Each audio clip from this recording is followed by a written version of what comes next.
بسم اللہ الرحمن الرحیم۔ السلام علیکم دوستو۔ روایات میں ہے کہ یمن میں ایک قبیلہ آباد تھا جس کا سردار حاتم طائی تھا۔ اب حاتم طائی کی ثقافت سے دنیا کا کون سا آدمی ہے جو ناواقف ہے؟ رسول اللہ صلی اللہ علیہ وآلہ وسلم کے زمانے میں کچھ لوگ جب قید ہو کر آئے اور آپ صلی اللہ علیہ وآلہ وسلم کو یہ پتہ چلا کہ ان قیدیوں میں حاتم طائی کے قبیلے کی ایک خاتون بھی ہے تو حضور پاک صلی اللہ علیہ وآلہ وسلم نے ارشاد فرمایا کہ خاتون کو رہا کر دیا جائے۔ خاتون کو جب رہائی کی خوشخبری سنائی گئی تو اس نے یہ کہہ کر آزاد ہونے سے انکار کر دیا کہ میرے ساتھ قبیلے کے دوسرے افراد بھی ہیں۔ آپ صلی اللہ علیہ وآلہ وسلم نے پورے قبیلے کو آزاد فرما دیا اور مال غنیمت بھی واپس کر دیا، اور نہ صرف آزاد کیا بلکہ اپنی طرف سے انعام و اکرام سے نوازا، بلکہ بے نفس نفیس سرحد تک چھوڑنے کے لیے تشریف لے گئے۔ حاتم طائی کی سخاوت کے ضمن میں ایک قصہ بیان کیا جاتا ہے کہ روم کے بادشاہ کے دربار میں ایک دن حاتم طائی کے سخاوت کا تذکرہ تھا۔ ایک شخص نے بتایا کہ حاتم طائی کے پاس ایک بہترین عمدہ نسل کا گھوڑا ہے جو ہوا کی رفتار سے دوڑتا ہے، خوبصورت اتنا ہے کہ جو بھی اس کو دیکھتا ہے بس دیکھتا ہی رہ جاتا ہے۔ حاتم طائی اور اس کے گھوڑے کی تعریف سن کر بادشاہ بولا کہ جب تک کسی آدمی کو آزمایا نہ جائے اس وقت تک اس کے بارے میں کوئی رائے قائم کرنا عقل اور شعور کے خلاف ہے۔ بادشاہ نے وزیر سے کہا کہ تم خود جاؤ اور حاتم طائی کی سخاوت کے بارے میں ہمیں معلومات فراہم کرو اور کسی ایسی چیز کا مطالبہ کرو اس سے جو اس کی نظر میں سب سے زیادہ قیمتی ہو۔ دربار میں ایک درباری نے کہا کہ حاتم طائی کے لیے سب سے زیادہ عزیز اور سب سے زیادہ قیمتی اس کا تیز رفتار گھوڑا ہے۔ بادشاہ کو درباری کی یہ بات پسند آئی اور اس نے وزیر سے کہا کہ تم خود حاتم طائی کے پاس جاؤ اور اس سے وہ گھوڑا مانگ لو۔ اگر وہ گھوڑے کا اظہار کر دیتا ہے تو حاتم طائی یقیناً صحیح ہے۔ روم سے چلا ہوا یہ وفد منزلیں طے کرتا ہوا رات کے وقت حاتم طائی کے گھر پہنچا۔ جس وقت یہ وفد وہاں پہنچا موسلا دھار بارش ہو رہی تھی۔ گپ اندھیرے میں بادلوں کے گرج ماحول کو خوفناک بنائے ہوئے تھے۔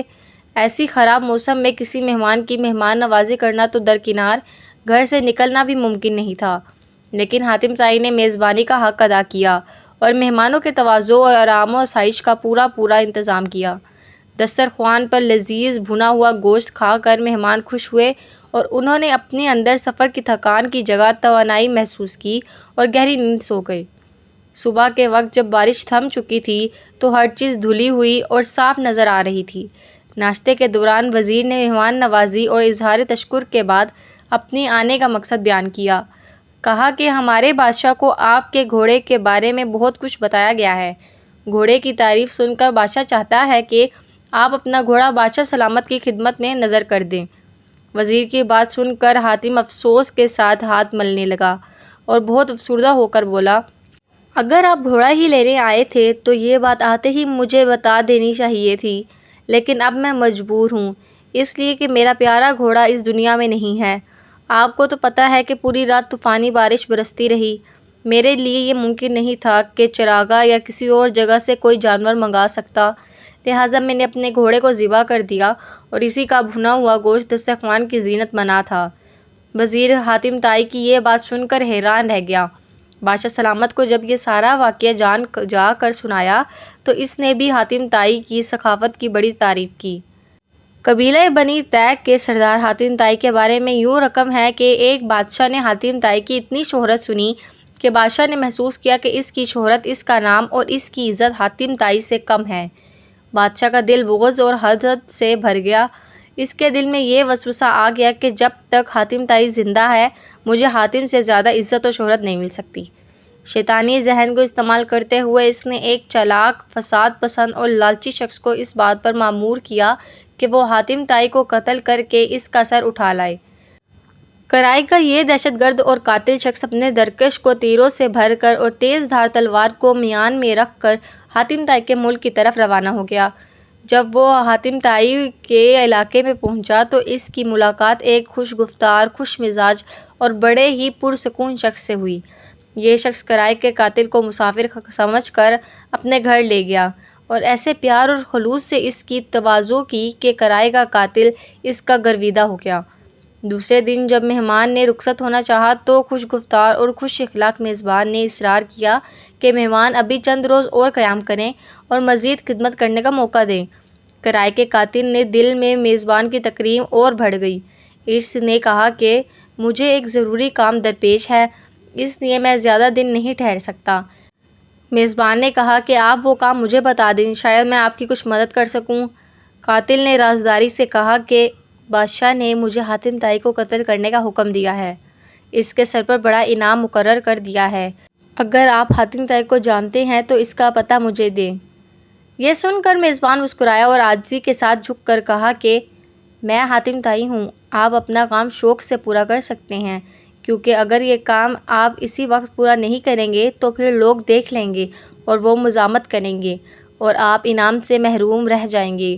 حاتم کی یہ بات سن کر کرائے کا قاتل اپنے میزبان کے پیروں میں گر گیا۔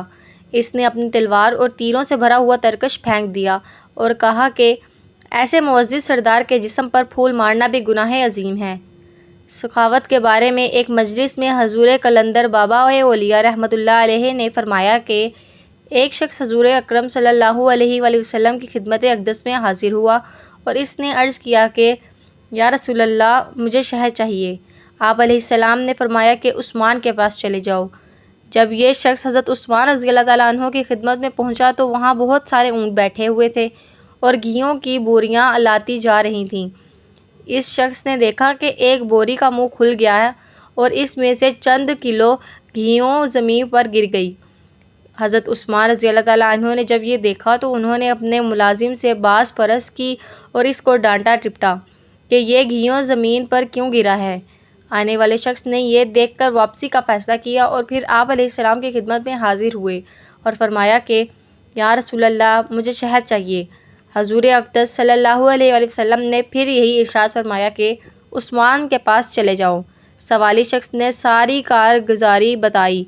آپ علیہ السلام نے پھر بھی فرمایا کہ عثمان کے پاس چلے جاؤ۔ یہ شخص دوبارہ حضرت عثمان غنی رضی اللہ تعالیٰ عنہ کی خدمت میں حاضر ہوا اور ان کے ملازم سے شہد مانگا۔ ملازم نے حضرت عثمان رضی اللہ تعالیٰ عنہ سے کہا کہ اس آدمی کو شہد چاہیے۔ حضرت عثمان غنی نے فرمایا کہ اسے شہد دے دو۔ ملازم نے برتن مانگا۔ آنے والے شخص نے کہا کہ میرے پاس تو برتن نہیں ہے۔ ملازم نے پھر حضرت عثمان غنی رضی اللہ تعالیٰ عنہ سے عرض کیا کہ حضور، اس کے پاس تو شہد لینے کے لیے برتن ہی نہیں ہے۔ حضرت عثمان غنی نے فرمایا کہ شہد کا کپا اٹھا دو۔ آنے والے شخص نے کہا کہ میں کمزور آدمی ہوں، اتنا زیادہ وزن تو نہیں اٹھا سکتا۔ ملازم پھر حضرت عثمان غنی رضی اللہ تعالیٰ عنہ کے پاس گئے اور کہنے لگے کہ آنے والا شخص بہت کمزور ہے اور اتنی شہد اٹھا نہیں سکتا۔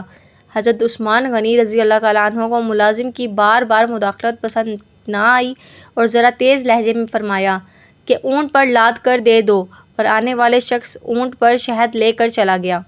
یہ واقعہ بیان کر کے حضور قلندر بابا اولیاء رحمۃ اللہ علیہ نے فرمایا کہ مجھے اس بات پر حیرت ہے کہ ہر مسلمان دولت مند بننا چاہتا ہے، لیکن کوئی آدمی حضرت عثمان غنی رضی اللہ تعالیٰ عنہ کے طرز عمل کو اختیار کرنا نہیں جانتا۔ یہ پیغمبرانہ اوصاف اور طرز فکر جب بندے کے اندر متحرک ہو جاتے ہیں تو وہ دیکھ لیتا ہے کہ کوئی شے براہ راست موجود نہیں، ہر چیز کا وجود اللہ کی حاکمیت پر ہے، سارے جہانوں کا بادشاہ اللہ ہی ہے۔ انسان زندگی میں جس چیز کو حاصل کرنا چاہتا ہے تو ضروری یہ ہے کہ اس چیز سے متعلقہ لوگوں کی صحبت اختیار کی جائے۔